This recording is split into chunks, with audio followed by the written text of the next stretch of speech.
देखो,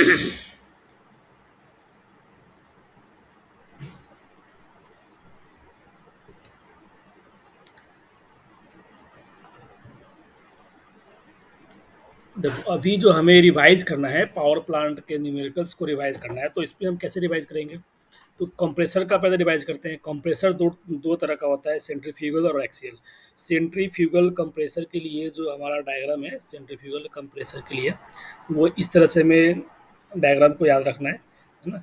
ये backward we R to इधर चला गया और V2 इधर चला गया, और बीच से VF2, और ये इस लाइन को जोड़ेंगे। तो ये VR2 से लेकर V2 तक वाले को U2 बोलते हैं। ये V2 बोल लेंगे, ये बीटा हो गया, फाई हो गया। ठीक है, सिमिलरली ये जो ब्लेड के टेंजेंशियल VR1 हो गया, और ये तुम्हारा VF1 हो गया, और ये V1 हो गया।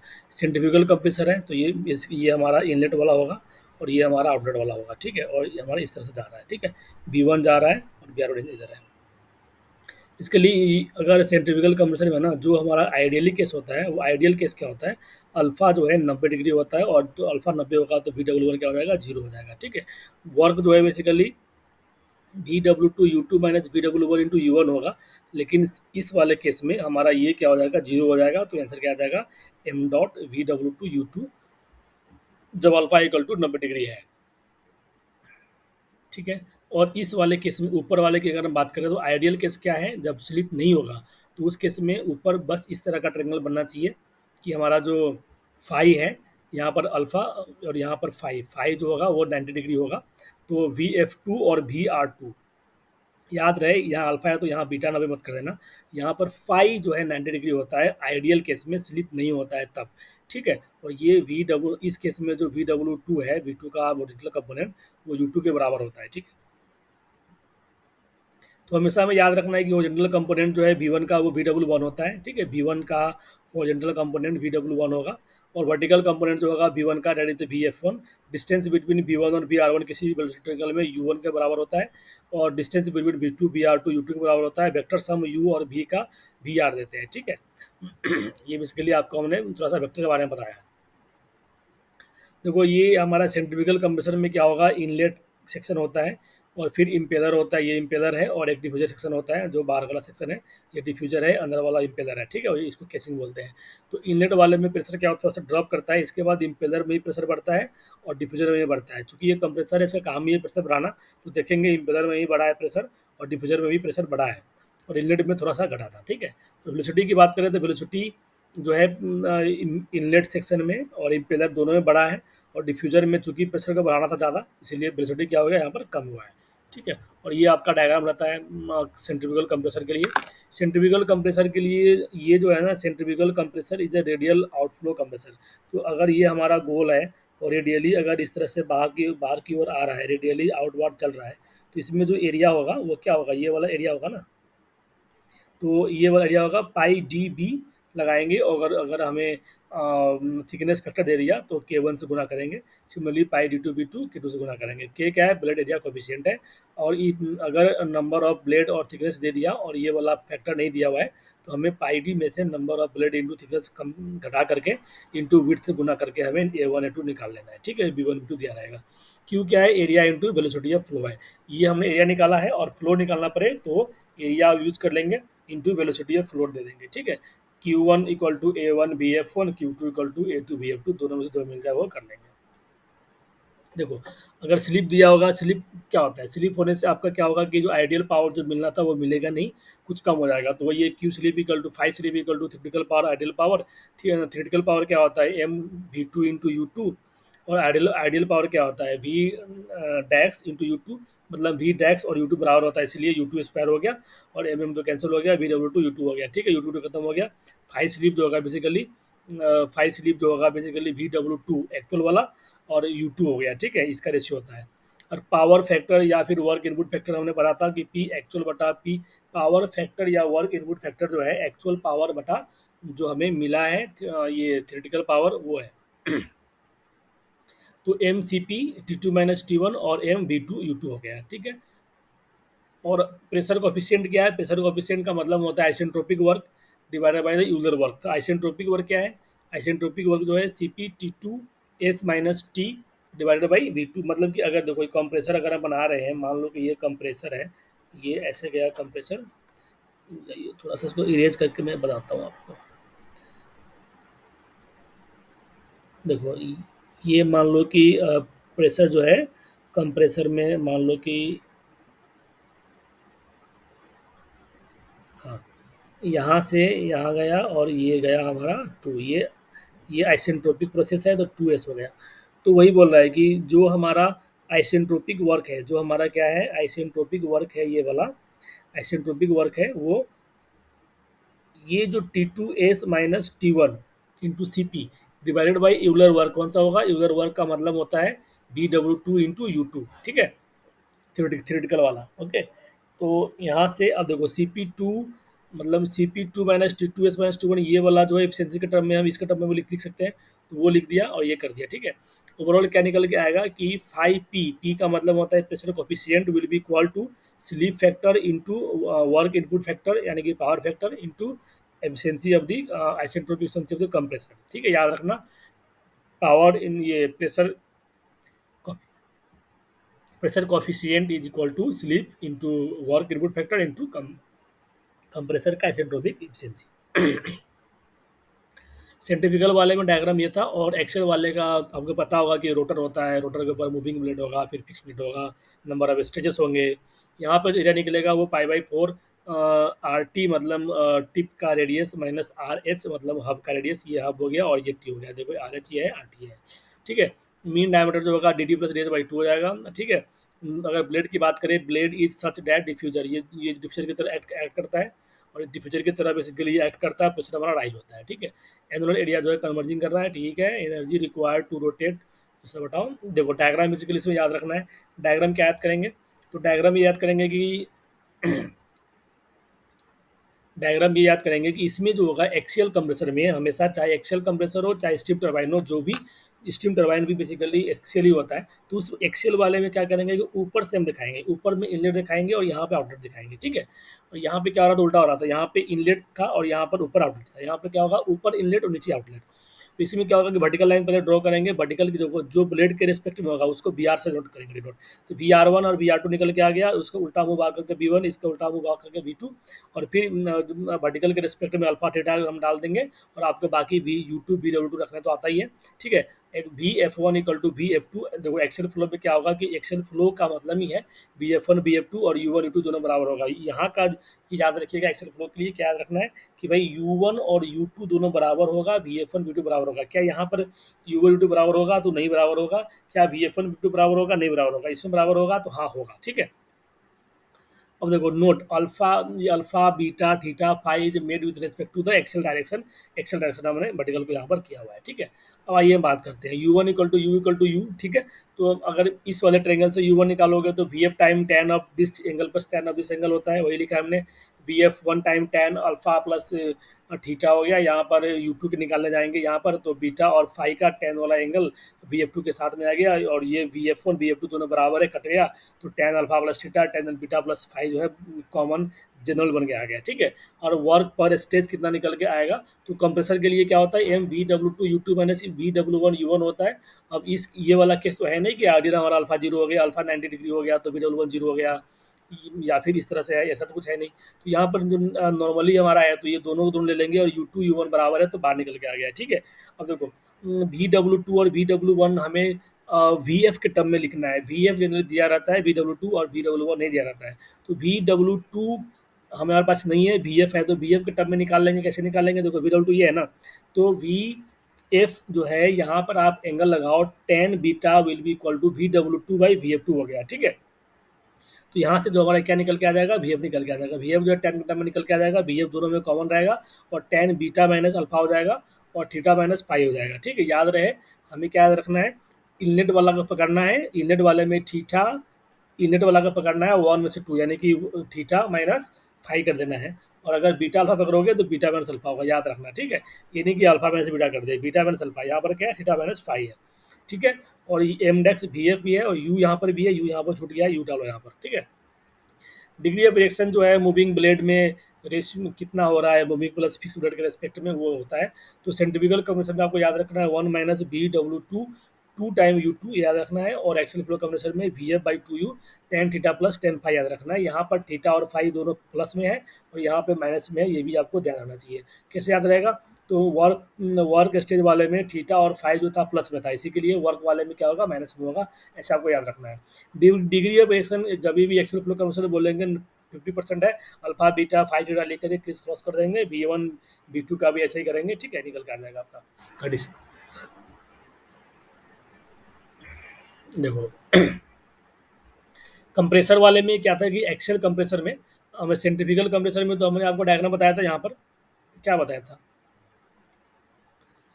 ये बताया था कि भाई इम्पेलर और डिफ्यूजर होता है और इनलेट होता है, प्रेशर घटा फिर दोनों में बढ़ा फिर वेलोसिटी बढ़ा और खाली डिफ्यूजर में कम हुआ। यहाँ पर जो है, यहाँ पर जो है इस वाले में सेम है। कंप्रेसर के लिए सेंट्रीफ्यूगल के लिए दोबारा मैंने बना रखा है कि इनलेट में घटा और बढ़ा बढ़ा और यहाँ पर वेलोसिटी बढ़ते बढ़ गया, खाली डिफ्यूजर में कम हुआ। और एक्सियल कंप्रेसर में क्या होगा कि एक्सियल कंप्रेसर में एक मूविंग ब्लेड है और एक फिक्स ब्लेड है, ठीक है। रोट तो मूविंग ब्लेड फिक्स ब्लेड मतलब ये वाला पोर्शन आपका नहीं है, ये वाला पोर्शन नहीं है। तो ये वाला चीज़ को तुम अगर गायब कर दोगे, ये वाला गायब कर दोगे, तो ये जो इतना आपका बचा है, ये ट्रेंगल और ये वाला ट्रेंगल लगभग सेम है। तो आप इससे भी पता लगा सकते हो, ठीक है। तो ये एक्सेल फ्लो कंप्रेसर के लिए आपका ये बन के आ गया, याद रखना है। बहुत डाइवर्जिंग सेक्शन ये सब थोड़ा हटाओ, आगे चलो। पहला सेक्शन मूविंग ब्लेड है, दूसरा फिक्स ब्लेड है, ये थोड़ा याद रखना, ठीक है। स्टीम टरबाइन की बात करते हैं। स्टीम टरबाइन किसमें, चूंकि ये टरबाइन है, टरबाइन किसमें क्या होता है, एम टैक्स M dot V W one V W two into U होगा बेसिकली। यहाँ पर यू वन और यू टू करके डाल सकते हो। अब ये हमारा एक्सेल फ्लो है, तो एक्सेल फ्लो के किसमें क्या होता है, U one equal to U two होगा, इसीलिए हमने यू कॉमन ले लिया है, ठीक है। और वी एफ वन बराबर वी एफ टू होगा क्या, तो वो देख लेंगे अभी होगा कि नहीं होगा, नहीं होगा, किसी केस में होगा किसी केस में नहीं होगा, क्वेश्चन पर डिपेंड करता है। लेकिन जानते हैं आगे जितना है कि नहीं है। चलो सिंपल इम्पल्स टरबाइन, मतलब स्टीम टरबाइन में दो तरह का टरबाइन है, एक रिएक्शन टरबाइन है और एक इम्पल्स टरबाइन है। सिंपल इम्पल्स वाला ही एग्जाम में आएगा न्यूमेरिकल, उसको बोलते हैं डी लेवल टरबाइन। इसमें सिर्फ एक ही स्टेज होता है।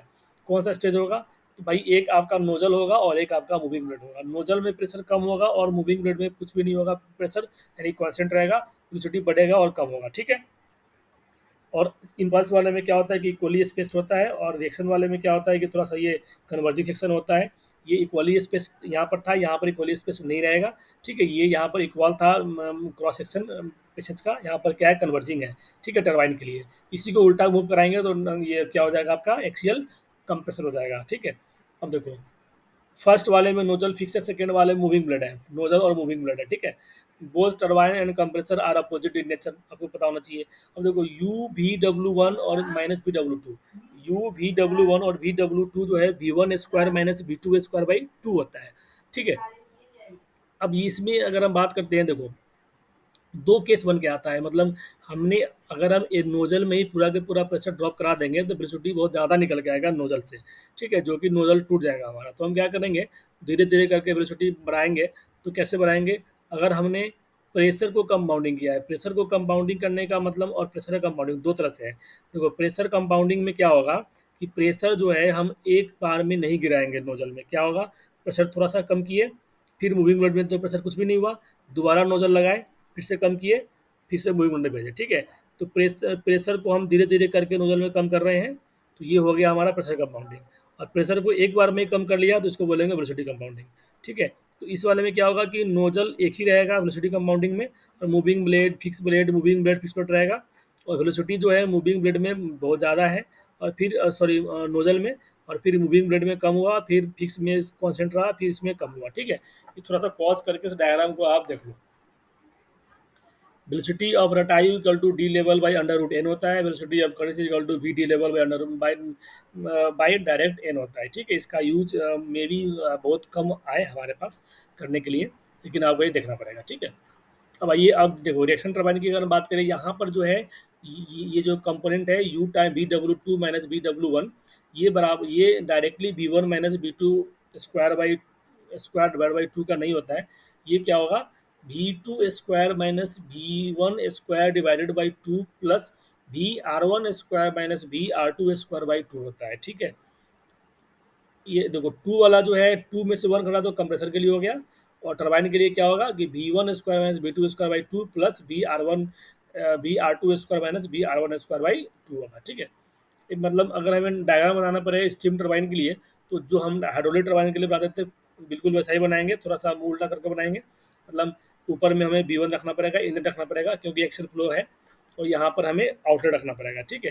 तो V1 इधर से मारेंगे, और ये हमारा आपका हो गया VF1 हो गया, अंदर से VR1 हो गया, जो निकला VF2 निकल गया, और V2 अंदर में, VR2 बाहर में, थीटा फाइव को पता ही है, ठीक है। तो VR1 इक्वल टू VR2 हो गया तो इम्पल्स हो गया, और VR2 VR1 अगर बराबर नहीं है तो रिएक्शन हो गया, ठीक है। थोड़ा सा अगर दोनों का अगर हम सुपर इम्पोज करते हैं तो बताया था कल के लेक्चर में कि भाई ये जो सेकंड वाला है थोड़ा सा कम रखेंगे इसे, और ये बी हो गया और बीटी हो गया, और ये आपका रिजल्टेंट हो गया, ठीक है। अब ये हमने पढ़ लिया, ठीक है, थोड़ा सा इतना पढ़ लिया। बी रटायु equal to D level by under root N. देखो B D level divided by N होगा तो कटिस हो गया, और यहाँ पर अगर अंडर रूट लगा दोगे तो कटिस की जगह पर रटायु हो जाएगा, ठीक है।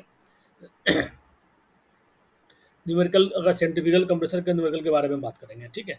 देखो सेंट्रीफ्यूगल कंप्रेसर वाले में पावर जो होगा एम डैक्स VW2 U2 minus VW1 U1, हम लिखते हैं ना कंप्रेसर के लिए।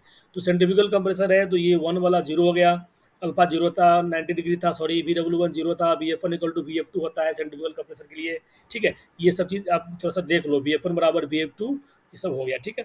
अब देखो बेसिकली हमारे पास पावर्स की अगर बात करें तो आइडियली पावर होना चाहिए M.VW2 U2 होना चाहिए, U2 का स्क्वायर हो गया, ठीक है।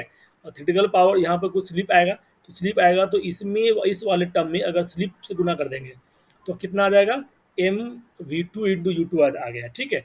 अब इसमें अगर गुना कर देंगे पावर इनपुट फैक्टर से तो क्या आ जाएगा, एक्चुअल आ जाएगा, क्या आ जाएगा, M.CP T2 - T1 हो गया, मतलब पहले M U2² था, स्लिप हुआ तो इतना आ गया, फिर इसमें पावर इनपुट फैक्टर आया तो इतना आ गया, ठीक है, ठीक है। तो this divide by this equal to power input factor, और this divide by this equal to slip factor, है ना। स्लिप क्यों होता है भाई, एयर का गैप रहता है pressure, due to pressure difference, air across blade में क्या होगा, डिफरेंस होगा, जिसके कारण स्लिप होगा। स्लिप का मेन काम है कि फाइव को कम कर देना, ठीक है। कंप्रेसर है बेसिकली, कंप्रेसर ऐसे डायग्राम बनाते हैं, यहाँ से हम देखते हैं कि इन और आउट हुआ, तो TS डायग्राम में सेम सेम टाइम देखेंगे तो 1 से 2 में कंप्रेस हुआ, ये आपका ये आइसोट्रोपिक प्रोसेस है, और ये हमारा एक्चुअल प्रोसेस है, ठीक है। देखो प्रेशर कोफिशिएंट में क्या होता है, प्रेशर फैक्टर एक आता है आपका, प्रेशर कोफिशिएंट जिसको बोलते हैं, उसमें क्या होगा कि आइसेंट्रोपिक वर्क, मतलब ये वाला isentropic work divided by Euler work होगा, ठीक है। यूलर वर्क मतलब M V2 U2 होगा, और यहाँ पर आइसेंट्रोपिक वर्क जो होगा ये निकालने के लिए अगर ये वाला हम यूज़ कर रहे हैं तो एफिशिएंसी के साथ आ जाएगा टर्म, ठीक है। MCP T2S - T1 की जगह पर कंप्रेसर लगा देंगे तो T2 - T1 हो जाएगा, ये काट करेंगे हमारा इतना आ जाएगा। सब करने के बाद हमारा ये आएगा, क्या आएगा कि pressure coefficient will be equal to slip गुना पावर फैक्टर गुना एफिशिएंसी आइसेंट्रोपिक कंप्रेसर, ठीक है। और डिग्री ऑफ रिएक्शन जो होगा सेंट्रीफ्यूगल कंप्रेसर के लिए 1 माइनस BW2/2 होगा, और सेंट्रीफ्यूगल कंप्रेसर के लिए पाई D1 B1 इंटू VF1 कर देंगे तो Q आ गया, इंटू K1 कर देंगे, प्रेशर कोफिशिएंट ये एरिया फैक्टर दिया रहेगा, है ना, कोफिशिएंट ऑफ एरिया दिया रहेगा तो, या थिकनेस दिया रहेगा तो। एक्सेल फ्लो कंप्रेसर में डायग्राम ऐसा बनाएंगे, है ना, BR1 इधर से BR2 निकला, और V1 इधर V2 इधर बनाएंगे, और हम एंगल इससे में वर्टिकल से मेजर करेंगे। एक्सेल फ्लो के लिए हमें याद करना है कि U1 बराबर U2 होता है, V1 बराबर V2, ये तो 100% होता ही है, ठीक है।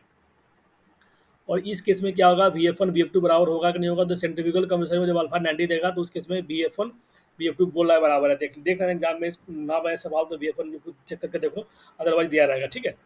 अब देखो इसमें क्या है कि एक्सेल कंप्रेसर की अगर हम बात करें तो हमने पहले वाले में आपको बता रखा है कि U equal to BF tan theta, ये होता है ऊपर वाले ट्रायंगल से, और नीचे वाले ट्रायंगल से U का हमारा BF टर्म इतना आ गया, ठीक है। ये हमारा जनरल इक्वेशन आ गया, वर्क डन पर एक्सेस में क्या हो गया, ये U तो कॉमन है तो बाहर आ गया, और VW को रिप्लेस किया BF के टर्म में तो BF यहाँ पर आ गया, और ये tan बीटा माइनस अल्फा या फिर tan डेटा माइनस फाइव हो गया, ठीक है। अब डिग्री देखो, डिग्री ऑफ रिएक्शन में क्या होगा, VF यहाँ पर भी था, यहाँ पर भी है, डिवाइड बाई 2U हुआ, tan थीटा प्लस फाइव, यहाँ पे प्लस फाइव है ना, तो डिग्री ऑफ रिएक्शन में डिग्री ये हमारा वर्क डन परसेंटेज माइनस है तो डिग्री ऑफ रिएक्शन में क्या कर देंगे, प्लस कर देंगे, ठीक है। ऐसे आप याद कर सकते हो, ठीक है। और पाई जो यू जो होगा पाई ND/60 होगा, डी क्या लेंगे, मीन लेंगे, और क्यू क्या लेंगे, एक्सेल फ्लो, ये एक्सेल फ्लो कंप्रेसर में क्यू क्या लेंगे, तो क्यू जो होगा एक्सेल फ्लो कंप्रेसर में, एक्सेल फ्लो कंप्रेसर में क्या होता है कि ये आपका जो है ना ऊपर से ऐसे ऐसे ऐसे ऐसे फ्लो होगा, तो ये वाला एरिया हम लेते हैं, ठीक है। तो ये एरिया लेंगे तो पाई/4 D0² माइनस D1² हो गया इंटू BF हो गया, ठीक है। और देखो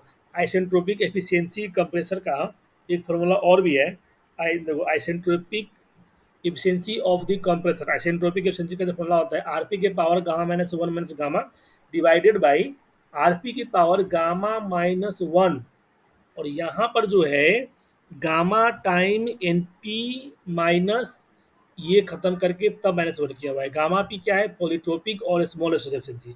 मतलब आपको ना दो एफिशिएंसी दिया हुआ है, स्मॉल स्टेज एफिशिएंसी दिया हुआ है या फिर पॉलीट्रोपिक एफिशिएंसी दिया हुआ है। ठीक है, पॉलीट्रोपिक एफिशिएंसी दिया हुआ है। तो पॉलीट्रोपिक एफिशिएंसी दिया हुआ है तो हम क्या करेंगे, ये आरपी जो है आरपी ओवरऑल है। तो यहाँ पर भी आरपी है, गामा माइनस वन में गामा माइनस वन कर दिए, यहाँ पे आरपी के पावर गामा माइनस ये जो टर्म था ना, ये गामा माइनस वन में गामा, और यहाँ पे गामा के साथ साथ प्रोडक्ट है गामा पी का। गामा पी एनपी नहीं है, गामा पी है। ठीक है, तो गामा पी क्या है, स्मॉल स्टेज एफिशिएंसी। तो अगर वैसे करेंगे तो हमारा क्या निकल के आ जाएगा, आइसेंट्रोपिक एफिशिएंसी निकल के आ जाएगा। मैं आपको लिख के बताता हूँ, कहाँ लिख दूँ, चलो यहाँ पर लिख देता हूँ क्या।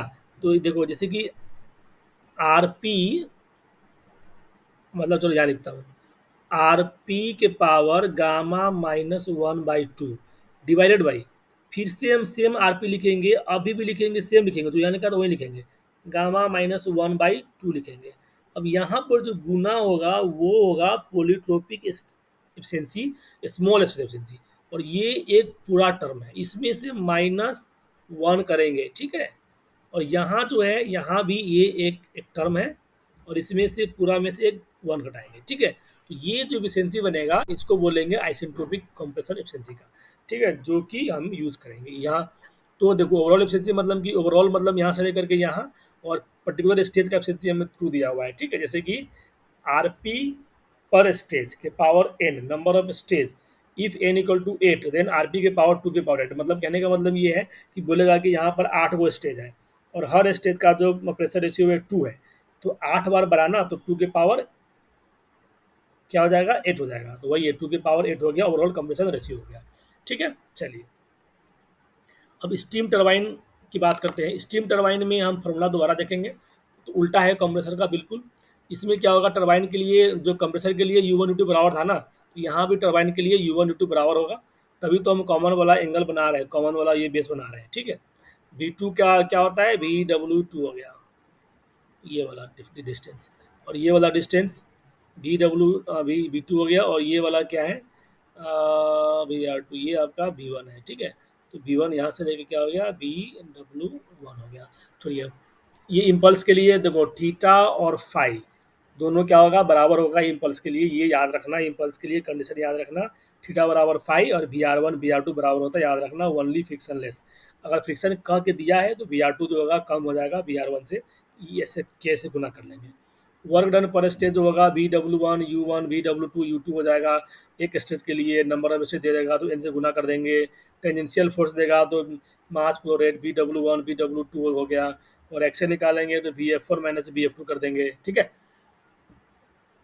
पावर जो होगा टेंजेंशियल फोर्स इंटू यू होगा। देखो ग्रॉस स्टेज एफिशिएंसी का मतलब क्या होगा, बेसिकली जो टरबाइन उससे पहले नोजल होता है, तो नोजल के इनलेट पे क्या होगा एनर्जी, बताओ नोजल के इनलेट पे एनर्जी क्या होगा, कुछ नहीं होगा। देखो इन नोजल के इनलेट पे एनर्जी क्या होगा, डेल्टा एच होगा। ये हमारा नोजल है, तो यहाँ पर एच वन है, यहाँ पर एच टू है, तो यहाँ पर डेल्टा एच हुआ ना, वो डेल्टा एच यहाँ पर आ गया। और नोजल का लेकिन आउटलेट क्या निकलता है, V one square by two one आएगा एनर्जी का, तो वो यहाँ पर आ गया V one square by to.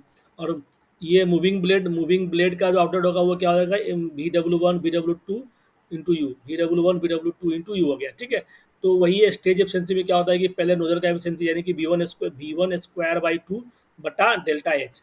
ठीक है, और यहाँ पर जो है ये V W one V W two into U ये बटा ये करेंगे तो ब्लेड का एफिशिएंसी आ गया। तो दोनों गुना करने के बाद हमारा स्टेज एफिशिएंसी आता है। ठीक है, और ये देखो डेल्टा एच आइसेंट्रोपिक, और ये V one square by two V one square two खत्म हो गया, तो V W one V W two U divided by delta isentropic कर देंगे, हमारा ग्रॉस आ जाएगा। ठीक है, अब हम क्या करेंगे कि बात करते हैं energy lost in blade passage by friction. मतलब ब्लेड के पैसेज में कितना एनर्जी लॉस हुआ है, तो one by two M V R one square minus V R two square. याद रहे वी आर वन में से वी आर टू घटेगा। ठीक है, वी आर वन में से वी आर टू घटेगा, याद रहे वी आर वन में से वी आर टू घटा, याद रहना चाहिए। ब्लेड एफिशिएंसी क्या होगा, M V W one V W two, ठीक है, डिवाइडेड बाई यहाँ पर यू भी आएगा, एक्चुअली यू लिखना भूल गया है, और M V one square by V two square, और ये खत्म हो गया। ठीक है, और यही अगर आइडियल ये रिएक्शन वाला होता तो इसके साथ साथ एक और टर्म यूज होता B R two square minus B R one square, जो कि यहाँ पे लिखा हुआ है B one square by two के प्लस में B R two square minus B R one square by two लिखा हुआ है, ठीक है।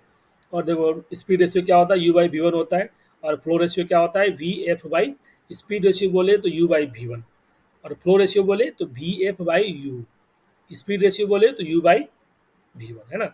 तो देखो मैक्सिमम एफिशिएंसी के लिए डी लेवल टरबाइन के लिए ऑप्टिमम जो स्पीड रेशियो है वो कॉस अल्फा बाई टू आता है, और रिएक्शन के लिए बिल्कुल कॉस अल्फा आएगा, ठीक है। आगे कहीं ना कहीं दिया होगा, ये मैक्सिमम के लिए कितना आता है, कॉस अल्फा आता है, यहाँ पे कितना आएगा, कॉस बाई टू आएगा। इसके लिए जो मैक्सिमम एफिशिएंसी है cos square alpha into divided by two into one plus के एक्स है, जहाँ पर एक्स की value cos five by cos theta है, अगर वन होगा इम्पल्स के लिए, और के के value B R two by B R one होगा, आइडियल के लिए के वैल्यू वन हो जाएगा, तो यानी कि ये बचेगा क्या, कॉस स्क्वायर फाइव बचेगा सिंपल। अगर हमारा के और एक्स वन हो गया तो वन प्लस वन टू और टू खत्म, ठीक है। तो कॉस स्क्वायर अल्फा बचा, और यही चीज रिएक्शन के लिए क्या बचेगा, ये बचेगा two time cos square alpha divided by one plus cos square alpha, ठीक है। अब रिएक्शन के लिए डायग्राम सेम लगभग सेम है, ये और एनर्जी का ये जो पर स्टेज का जो वर्क है ये भी सेम इक्वेशन रहेगा, ये सेम इक्वेशन रहेगा। इनलेट का एनर्जी जो होगा B one square by two के साथ जो आर वाला कंपोनेंट है B R two square minus B R one square by two add हो जाएगा, ठीक है। और वी आर टू जनरली जो हम बनाएंगे वो वी आर वन से ज़्यादा होता है, ठीक है। वी आर वन ये है और वी आर टू ये है, वी आर वन से ज़्यादा होता है। और देखो एक ब्लेड एफिशिएंसी में क्या हो गया, M V W one V W two U, यहाँ पर V one square by two की जगह पर ये भी ऐड हो गया, है ना। और ये तो हम बता ही चुके हैं कि भाई जो आपका स्पीड रेशियो है, स्पीड रेशियो मतलब U by V one, flow ratio बोलेगा तो वी एफ बटा में यू आएगा, ठीक है। यू इक्वल टू क्या होता है, pi N D by sixty, और U one equal to U two होता है टर्बाइन के लिए, स्टीम टर्बाइन के लिए। रिएक्शन टर्बाइन 50% टाइप के लिए हमें ये यूज़ करना है, ठीक है। क्या यूज़ करना है, अल्फा बीटा फाई थीटा ये वाला यूज़ करना है, क्रिस क्रॉस करके हम निकाल सकते हैं।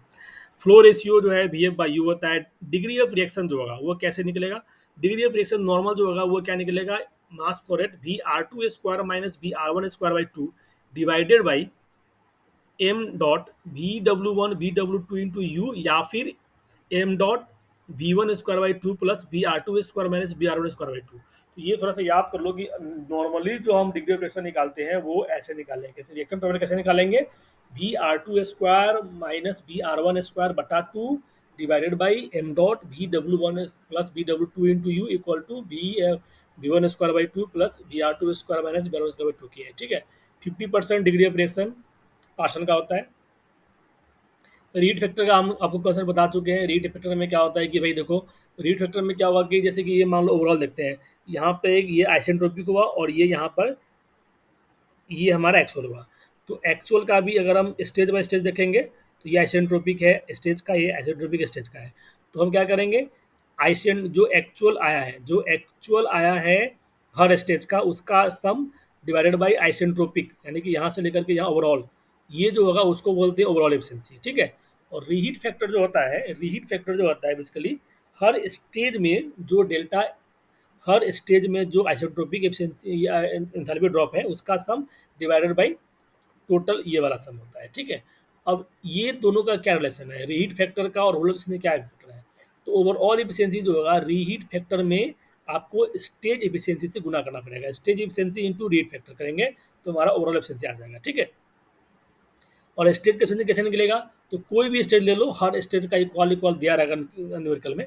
तो एक स्टेज का पकड़ लेना, जैसे कि हमने पकड़ा टू वाले को, तो delta actual two divided by isotropic two, ठीक है। वो निकल के आ गया। अब जब न्यूमेरिकल सॉल्व करने गए तो हमें कुछ चीज़ें और हमने नोट डाउन किया है, वो बताता हूँ कि रिएक्शन टरबाइन के लिए पावर जो है M dot B W one B W two है, और एम यहाँ से यू हमने कॉमन लिया है, ठीक है। B W one plus B W two हो गया है हमारा, यहाँ पर यू मान लेते हैं कि कॉमन है, U one equal to U two equal to U है, तो यू कॉमन आ गया, ठीक है। इसको हटाओ। अब देखो वी डब्ल्यू वन क्या है, बी वन कॉस अल्फा है, और वी डब्ल्यू क्या है, वी डब्ल्यू टी क्या है, देखो वी वन क्या है, V one into cos alpha है। तो ये V one into cos alpha कहाँ से आया, किस ट्रेंगल से आया, तो स्टीम टरबाइन की बात करो ना, स्टीम टरबाइन के डायग्राम चाहिए, स्टीम टरबाइन के डायग्राम में आए तो वी वन वाला जो होगा ये वी वन वाले में अल्फा करेंगे तो वी डब्ल्यू वन क्या आ गया, वी वन का हॉरिजॉन्टल कंपोनेंट आ गया ना, we W one cos theta, तो वही है V W1 कॉस अल्फा हो गया। और V W2 क्या है, तो V W2 हमारा ये है V2 का, ये एंगल लेते हैं हम, क्या होगा, ये बीटा होगा, लेकिन वो हमने नहीं लिया हुआ है। Br2 के टर्म में लेना है तो कैसे लेंगे, Br2 का कॉस फाई, क्योंकि अल्फा दिया हुआ था तो ये यहाँ से लेके यहाँ तक निकल गया, उसमें से हमें चाहिए बस इतना, तो हम क्या करेंगे, इतना घटा देंगे, इतना इतना घटा देंगे, ठीक है। तो वो कैसे घटेगा, तो देखो Br2 cos phi minus U, U क्या है, तो यू तो इतना ही है ना, यू जो है इतना ही तो यू है, ये घट घट गया, तो वहाँ से हमने लिख दिया, ठीक है। अब सिंस रिएक्शन है तो Br2 बराबर Br1 होगा, रिएक्शन टरबाइन में जो Br2 है वो V1 के बराबर होगा। ये रिएक्शन क्यों बोला, रिएक्शन टरबाइन है 50% के लिए तो क्रिस क्रॉस होता है ना, क्रिस क्रॉस होगा, तो क्रिस क्रॉस होगा तो क्या होगा, Br2 इक्वल टू V1 और V2 इक्वल टू Br1 और phi equal to alpha, alpha equal to, उस तरह से हम यहाँ पर लिख दिए, ठीक है। और ओनली रिएक्शन टरबाइन के लिए Bw1 Bw2 जो सम है वो हमारा यहाँ से पुट पाट करके ये क्या आ जाएगा हमारा, खुद इस तरह से आ जाएगा। Bw1 Bw2 को क्या लिख सकते हैं, V1 cos alpha plus Bw1 cos alpha minus you भी लिख सकते हैं।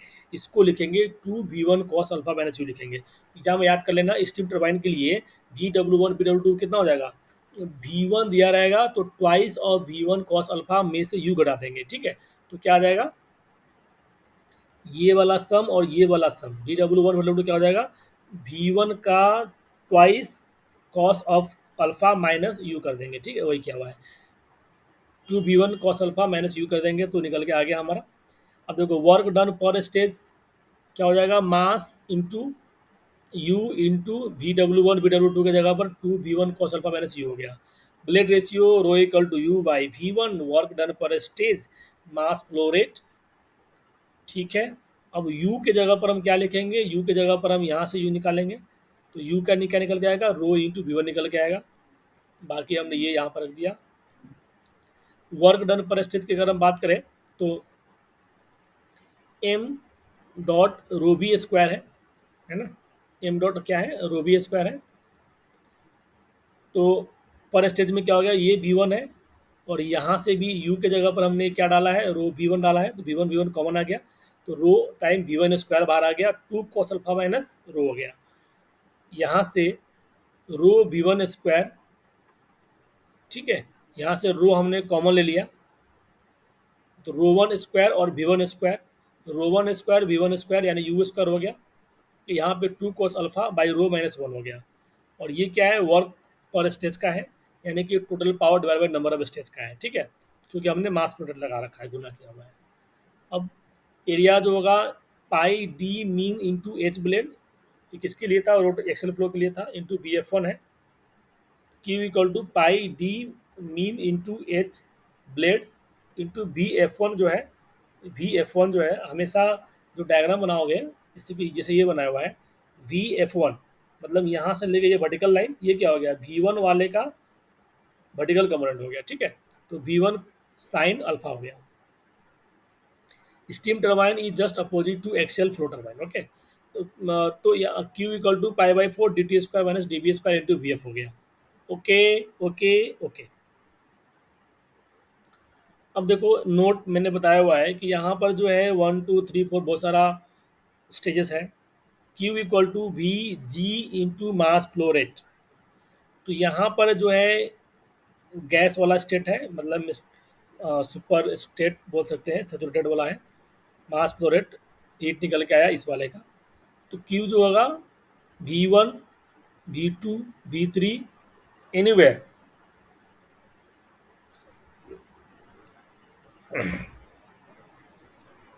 एनीवेयर मतलब कि mass flow rate into V, Q क्या है, क्यू हीट नहीं है भाई, क्यू क्या है, मास फ्लो रेट, तो हर जगह मास फ्लो क्या होगा, सेम सेम होगा। तो हम क्या करेंगे, किसी भी स्टेज का अगर हमें मास फ्लो रेट निकालना हो तो सेम रहेगा। अब मास फ्लो रेट का फॉर्मूला होता है specific volume into mass flow rate equal to Q होता है, तो यहाँ पर क्यू सब में सेम है, तो मास फ्लो रेट हम क्या करेंगे, हर जगह का निकाल सकते हैं, sorry volume flow rate Q हर जगह सेम होगा, ठीक है। तो V1 into M1 V2 into M2 V2 into M3 बराबर करेंगे, that will be pi D mean into H into B F, pi diameter mean into H into B F करके हम क्यू निकाल लेंगे। अब वो equal to V1 into M1 V2 into M2 anywhere करेंगे। यहाँ से specific volume of steam given in question दिया रहेगा। स्पीड ऑफ रोटर हम क्या कर सकते हैं, निकाल सकते हैं। आरपीएम, हाँ, स्पीड ऑफ रोटर एन निकाल सकते हैं। ठीक है, आइए स्टीम टरबाइन की बात करते हैं।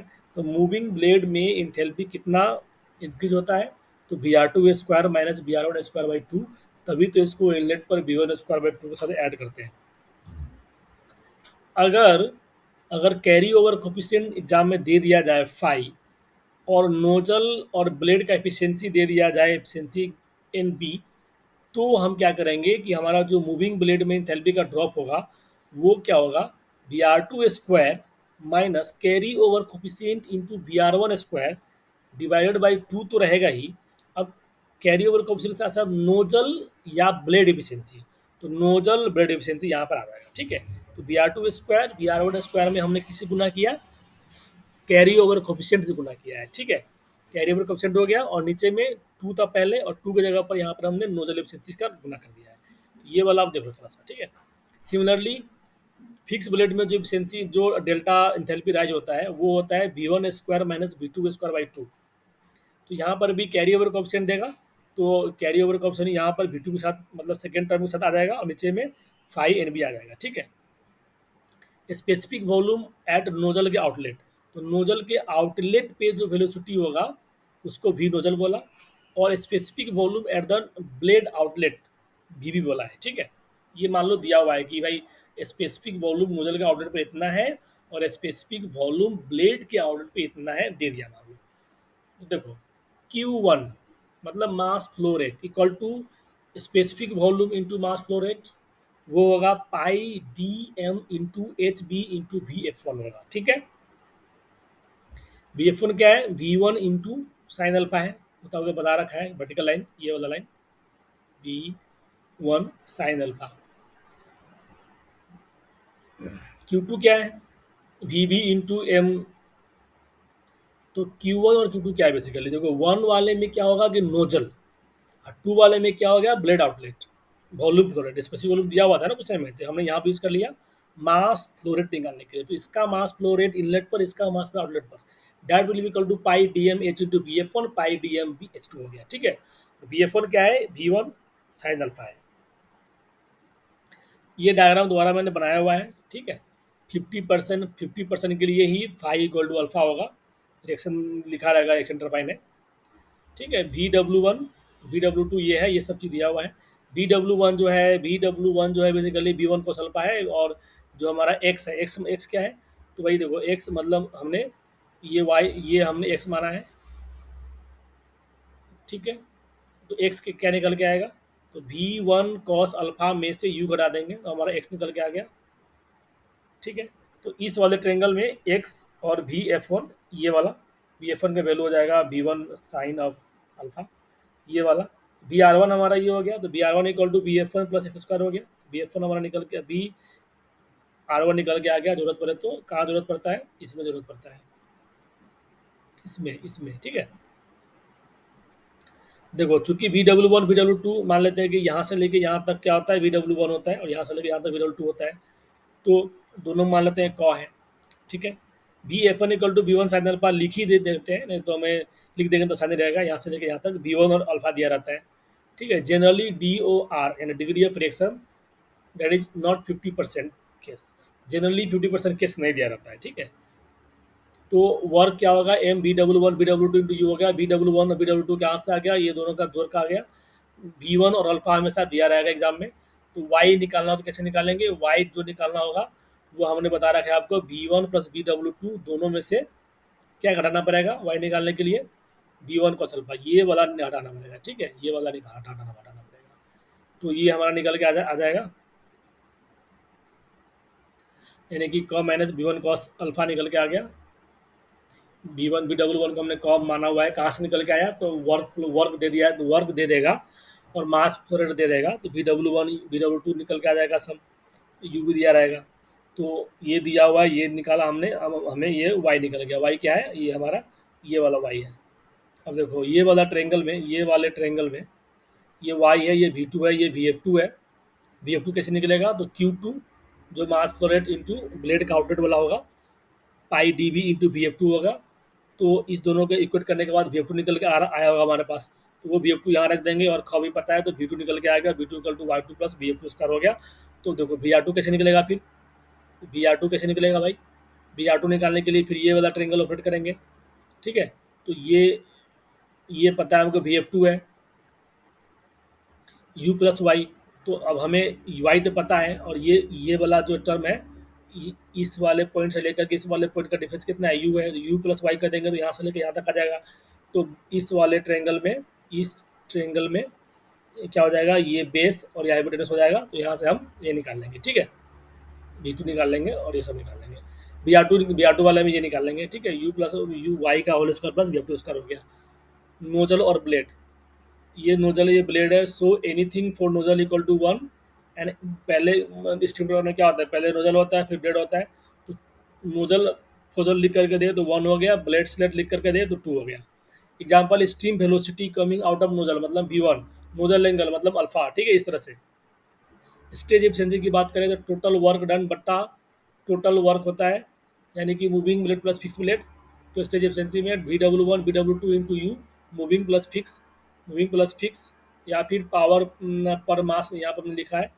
तो टरबाइन का जो टोटल वर्क होगा BW1 ये हमें पता ही था, power loss due to friction, friction में कितना लॉस्ट हुआ, तो वही BR2 square minus BR1 square करेंगे 1/2 एम डॉट लगा करके, ठीक है। 1/2 M dot BR2 square minus BR1 करेंगे, ठीक है। अब देखो, steam comes out of moving blade with absolute velocity of 100 metre पर second at 110 degree with direction of the blade. Steam comes out of the moving blade मतलब two की बात कर रहा है, समझे ना, ब्लेड मतलब टू, कैसे मालूम चला, ये ब्लेड, तो टू वाला हो गया। तो टू वाला केस में हमें दे दिया कि भाई V2 equal to 110 degree Celsius, और क्या बोला है कि with 110 degree with the direction of blade motion, मतलब नोजल से 110 डिग्री, यानी कि डेल्टा। डेल्टा क्या होता है, तो देखो नोजल क्या है, ये अल्फा, ये V1 है ना, तो V1 अल्फा बना रहा है ओरिएंटल लाइन से, तो ओरिएंटल के रिस्पेक्ट में ही दिया है, यहाँ तक 110 डिग्री दिया है, ठीक है। तो 110 यानी कि 180 में से 110 घटाएंगे, 180 में से 110 घटाएंगे तो ये आपका 70 डिग्री बचा, तो वो यहाँ से यहाँ तक एंगल बचा, वो क्या बना, बीटा बना, ठीक है। तो फाइव, तो beta equal to 180 degree minus del कर देंगे, ये डेल कर देंगे तो 70 डिग्री बीटा आ गया। ब्लेड आर इक्वी एंगल बोलेगा तो थीटा इक्वल टू फाइव होगा, टेन थीटा अगर टेन फाइव होगा, तो टेन का ऑपरेट कर लो, VF1 by A B, VF2 by BD हो जाएगा, मतलब टेन थीटा और टेन फाइव। ये वाला जो है ना थीटा वाला, ये ट्रेंगल हो गया, और VF और ये फाइव वाला एक ट्रेंगल हो गया, दोनों का टेन थीटा को इक्वेट भी कर सकते हो, VF1 और VF2 और AB मतलब उसका जो बेस होगा, ठीक है, AB और इस वाले में BC होगा। तो भाई ये तो निकाल ही लोगे, V1 का cos फाइव माइनस यू कर देंगे, ठीक है। और इस वाले में V2 का भी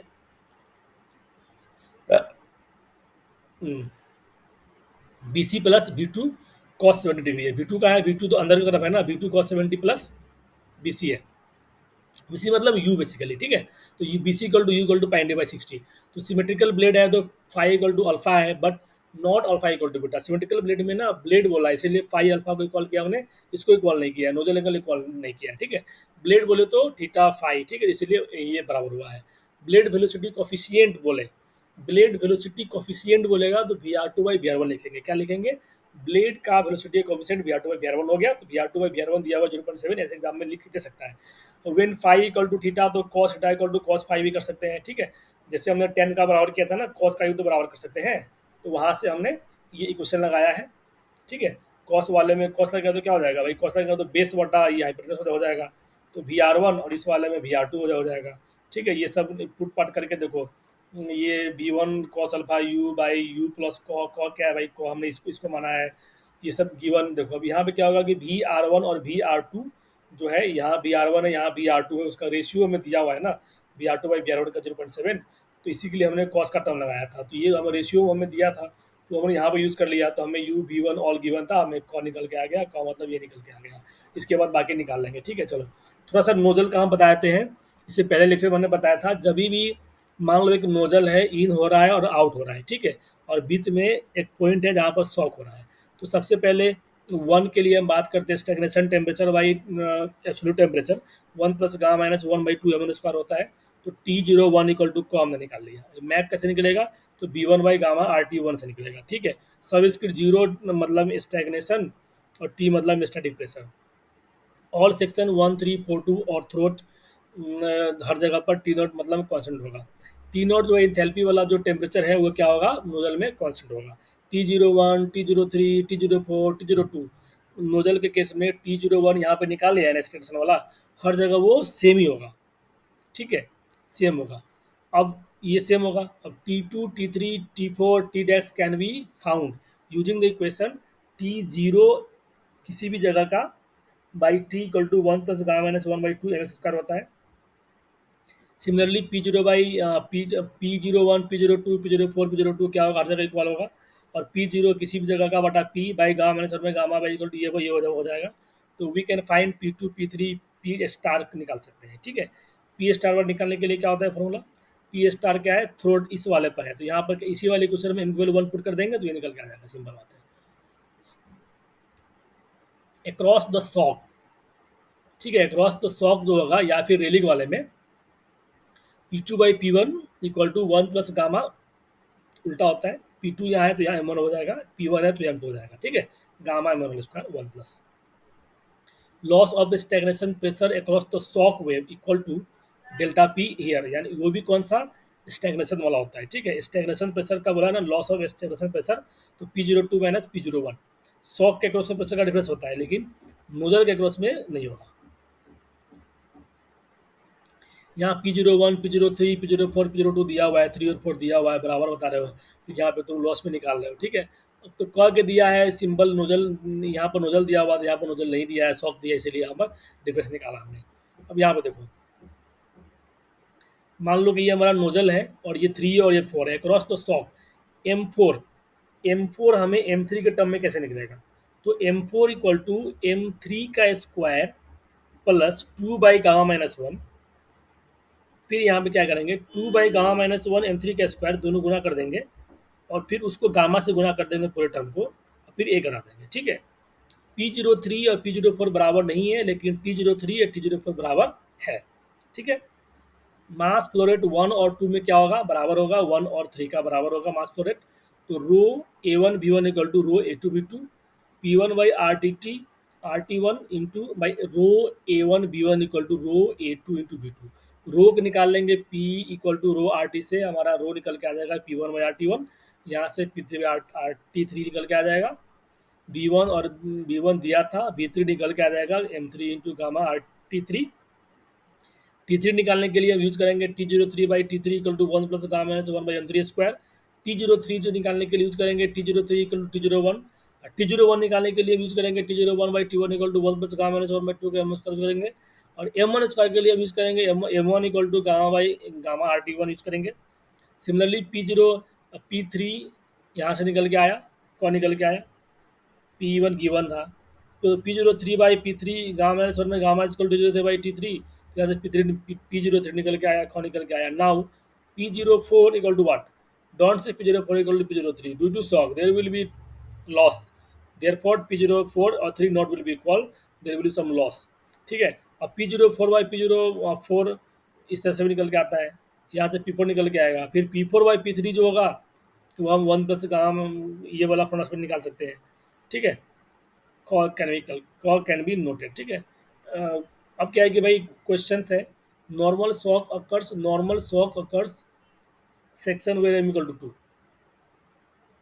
मतलब एम इक्वल टू टू पर नॉर्मल शॉक होता है, तो पहले एम इक्वल टू टू बनाएंगे बिफोर शॉक, फिर शॉक बनाएंगे, फिर M equal to value of Mach downstream the shock लिखेंगे, ठीक है।